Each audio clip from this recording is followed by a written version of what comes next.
Well, hello and happy almost end of March, everyone. It's Dina, the dietitian, Dina D'Alessandro, Dish with Dina, and it is National Nutrition Month. As you may know, I do quite a lot of things in my personal and professional life. I am an adjunct lecturer for undergraduate and graduate nutrition studies. I am a private practitioner where I do nutrition counseling for a wide variety of patients. I do corporate wellness and independent contractor gigs as well, where I conduct wellness webinars, I go and staff health fairs, and most recently in my personal life, I am now the primary caregiver for my mom who is in hospice care. So I am living and working out of her home in Ocean County, New Jersey, and that has definitely played a role in a lot of my own habits, both for work and in my personal life. So I thought I would give you a little bit of insight into some of the things that help power me, help fuel me, help me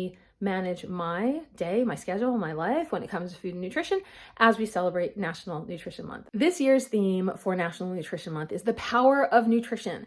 And National Nutrition Month is an annual initiative that has been created and established by the Academy of Nutrition and Dietetics. So every year there is a different theme. And so this one is power of nutrition, which I think is kind of cool because I think nutrition can be quite powerful. I think what we do with nutrition and the choices we make can also make us feel a little bit powerful as well.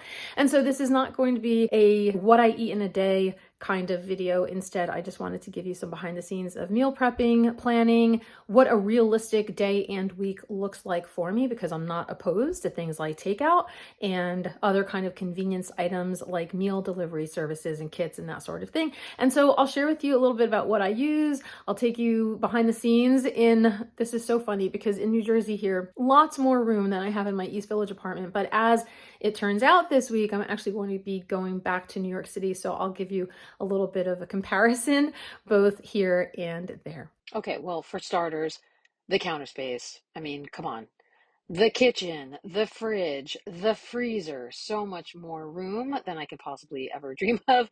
There's a full pantry, which we stock, and we have canned goods and dry goods. Then more counter space, a full stove, a double sink, more counter space. One of the things that I like to do, as I mentioned, is make a lot of food one day a week or a couple days a week, and then separate things out.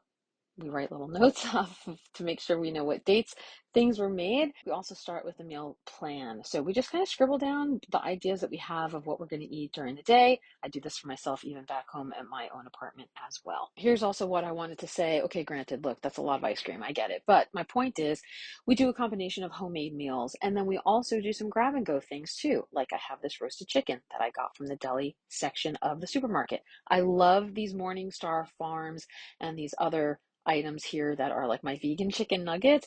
And then I also use a membership subscription plan from Daily Harvest that sends these freeze-dried meals as well. We also use a grocery list. So I have my go-to thing that I just do dumps on, and then I keep track if I have like coupons and things like that as we go through the week. So I know what it is that I'm shopping for when I'm at the supermarket.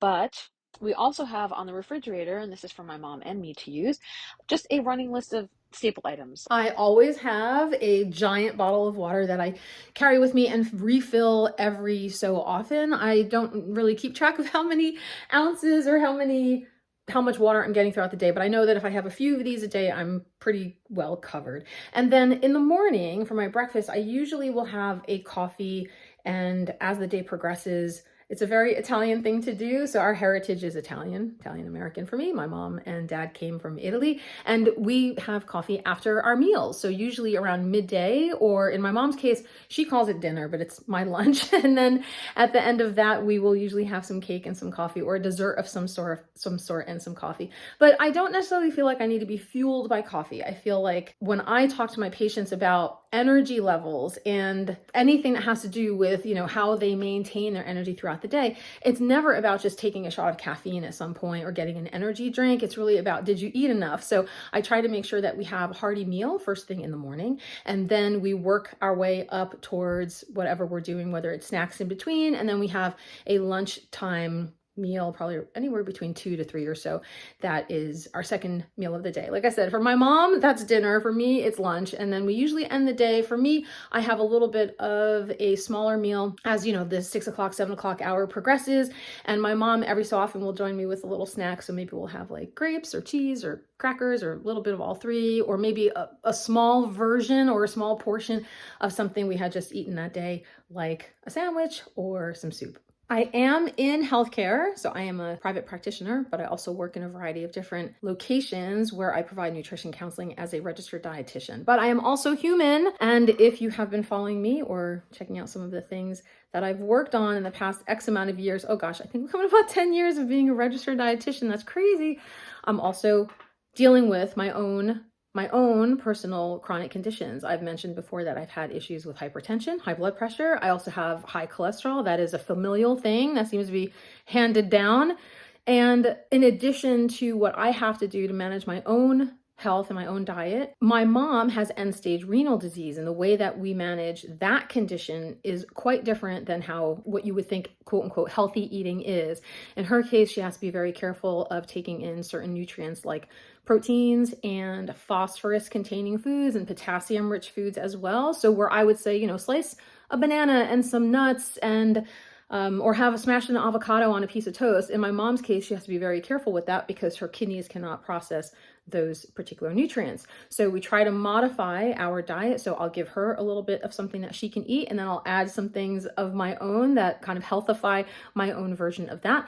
And that's how I accommodate being able to be her caregiver and her, you know, meal prepper, her chef, while I'm here both taking care of herself and also managing my own personal needs. I screwed this up a little bit because today's Monday, and normally on Monday I teach 2 classes, but we have midterm exams going on, so my classes are not meeting and I'm not teaching because my students are taking their exams online. And this week in particular, today, my mom and I are heading off to a fundraiser luncheon hosted by her women's group. So she lives in an adult retirement community down here, and she belongs to a couple of different things like social clubs, etc. And so we are going there, and they're doing like a little presentation, and then this is a fundraiser to raise money for the food pantry, for the local food pantry, which I'm very, very happy to be a part of, contributing in some way. So we're going to check out what they have being catered. The fundraiser was held at the clubhouse, which is part of the community setting. And well, listen, I don't want to talk smack about anything. It was catered by a restaurant, and the fare was Italian, and we are Italian, so we have discriminating tastes when it comes to Italian food. So let's just say this: I picked some things just to get some food in my belly because I was a little bit hungry by the time we got to the luncheon, but I wasn't super satisfied, and neither was my mom. So anyway, the good news is that I'm heading back home at this point as soon as this is done, and we're gonna order from the Italian restaurant that we like to eat at when I get home to my apartment in the East Village.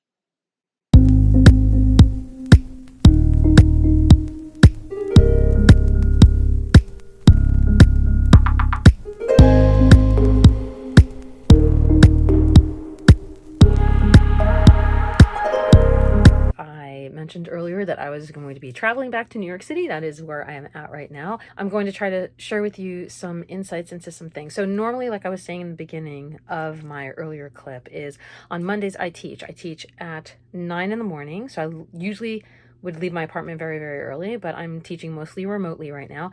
And then I have a break from about 11 o'clock till about 1:30 or so, and then I teach from 2 to 4. In those times, I'm not eating during class because there's not really a lot of break time going on there, but I do try to fuel up before I head out. And especially on a long day like that, I really I've always said, try to front load my calories. So I'll try to make something very hearty. And as I shared in some of those videos, those inset videos earlier, I have a meal plan. Like I try to scribble things down that I know I'm going to eat. I put things on rotation. I try to keep things very, very simple and not really jazz up a little anything differently than what I normally do every week. Just kind of like every third day, I'm doing the same sort of thing, whether it's eggs or a smoothie or an avocado toast or something like that. And I tried to, like I said, hearty up my meals. So I'm making sure I have enough calories in everything, because that is going to keep me a little bit more satiated, and a good balance of things, fuller, longer,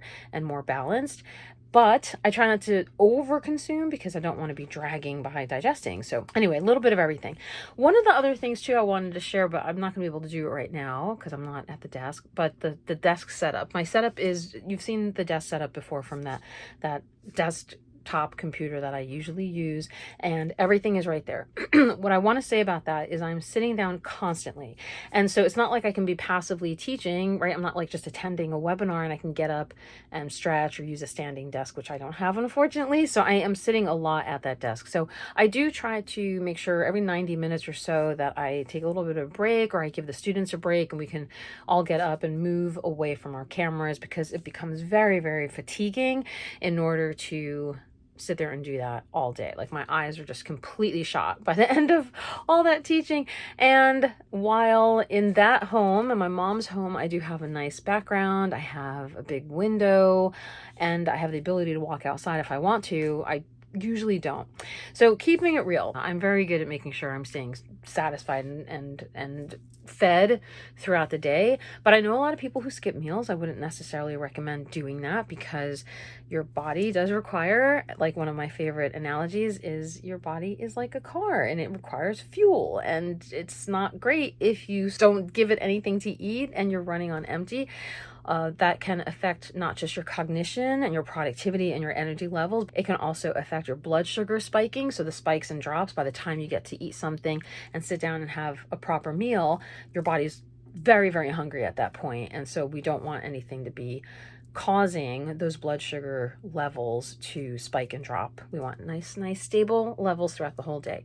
Practical snack examples. I've often mentioned that snack doesn't have to be something completely different. It could quite literally be whatever your food was, your meal was the night before, the current day. Maybe you're having leftovers. Maybe you're doing a part 1 and part 2 of a pretty large meal. That can be considered a snack. So it doesn't just have to be a handful of nuts, or, veggies and some hummus or something like that we tend to go to, or an apple and cheese, yogurt, etc. It can be those things, but it doesn't have to be those things. Now, I mentioned earlier too about my mom. So I'm currently in New York City. I just drove here midday because I have to be on site for tomorrow. So tomorrow is going to be a different video about all of that. But I left my mom with quite a few things to eat in her home. So I always, once a week, I've been prepping and pretty much cooking and preparing meals to last the entire week. And I try to make a double batch of everything so that I can put things in the freezer for days or weeks that I just don't feel like I'm up to cooking that much. And she doesn't really eat a ton necessarily. She's a tiny lady. She eats twice a day. She eats a breakfast and what we call like the lunch/dinner for her. But when she sits down, if I give her a portion that feels appropriate, she'll eat the whole thing. Every once in a while, she'll say she's not really feeling up to finishing everything that I've left her, but that's totally okay. And I think I said earlier too that sometimes she'll ask for a snack or something at the end of the evening.